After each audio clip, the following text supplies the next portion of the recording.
How did Europe get into such a political situation which ruined the first half of its 20th century? Before going through the treaty organization and terms, it's important to highlight how deadly World War I was.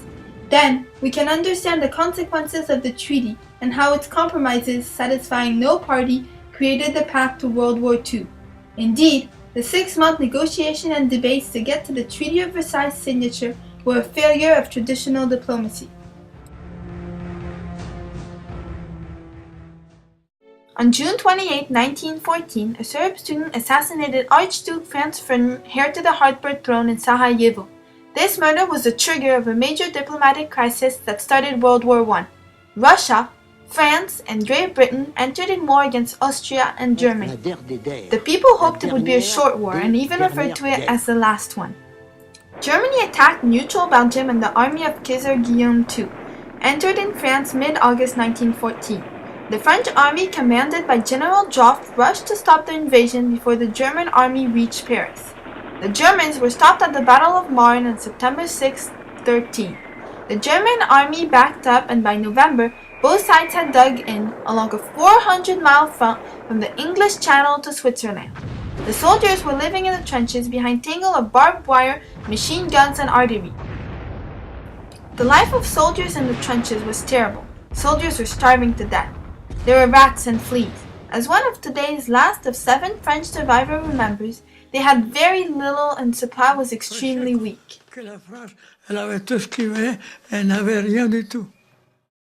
Both German and Allies tried to break the stalemate by launching offensive at terrible cost. In Verdun, more than 600,000 soldiers died before Verdun was saved by the British offensive that caused the death of 400,000 British soldiers. In 1917, the German government authorized unrestricted submarine warfare to combat the Allied naval blockade. Outraged, the USA joined the war on the Allied side in April 1917. The US loaned over $10 billion to its allies and sent equipment and food. The Allies were then clearly superior in arms and pushed back German and Austrian forces. This created a major change in the balance of battles, and in September 1918, German commanders sued for peace. But eastern part of France was devastated by the 4 years of trench warfare. Many villages were destroyed and not rebuilt, leaving millions of people with no home. The Armistice was granted on November 11, 1918, and signed on a train in the forest of Bretonnes in the north of Paris. Marshal Foch from France and State Minister Ursenberg from Germany both signed a stop to a 4-year war which created the death of 8 million and also left broken families and a very strong feeling of anger and resentment towards the enemy. Was World War I going to be the dare of the last war?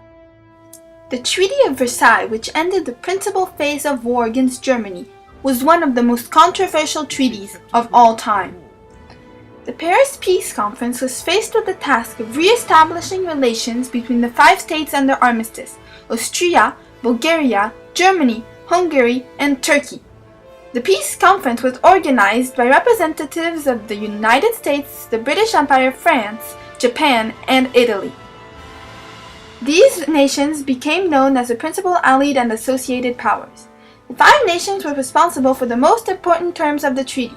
The negotiations started in Paris on January 18, 1919. Originally, 27 allied nations would be part of the conference. Germany was excluded from negotiations, and Russia, who had agreed on a separate treaty with Germany a year earlier, would not participate.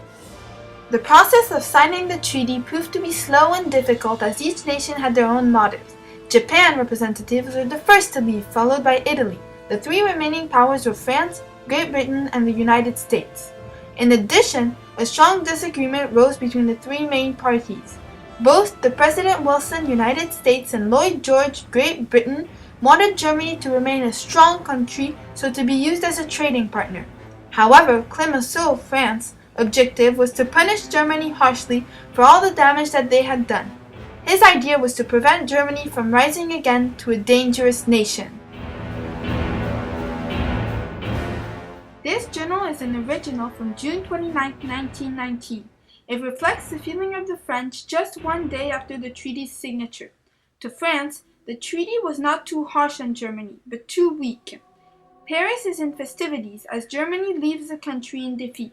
However, the consequences of the treaty would have later impacts on Europe. The treaty, signed on June 28, 1919, implied territorial, financial, and military punishments. The treaty was signed in Versailles to redeem the lost honor of 1871 when the German Empire was proclaimed after the French lost the war against Germany in 1870. Germany's territory would be greatly diminished. 15% of the country would go back to France, along with 10% of their population. New countries are formed from territory taken from Germany, including Finland and Yugoslavia. Poland, Belgium, and Denmark would recover great parts of their territory which had previously been taken from them.